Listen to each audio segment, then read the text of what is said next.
Welcome back.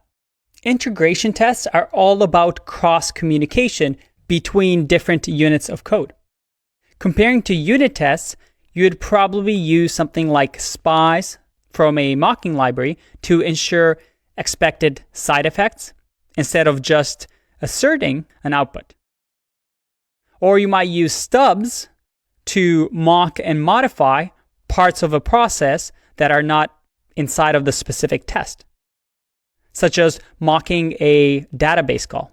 We can say, run in a test to a function that says get user to mock the database call and just fake it and return, let's say, a fake user just for the test.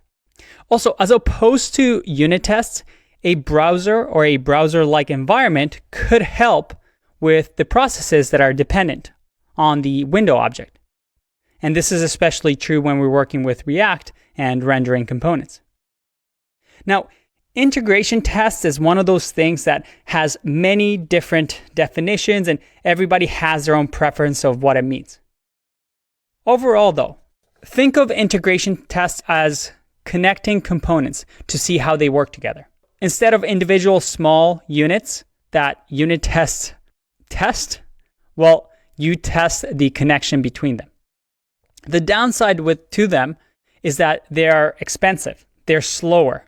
There's more dev time involved in thinking them out and writing them compared to unit tests, which are much faster to run. And they also have a lot of moving parts. If you change something, well, your test will break and you'll have to change those tests that depend on that thing you changed. So integration tests can be what we call brittle, really fragile sometimes. And they are much harder to write. And unlike unit tests, you can write an infinite amount of integration tests. It's hard to say when you're done writing them or when you have this 100% completion, because it's impossible to cover everything in every test case. And because they're also more expensive, as I just said, they're rare to see a company that has really good integration tests, unless they're a massive company with a strong engineering team and a ton of money to spend on that engineering team. I recommend, though, to always start off with unit tests and then start incorporating integration tests as well. But they both work well together. Just pick your battles. I'll see you in the next one. Bye-bye.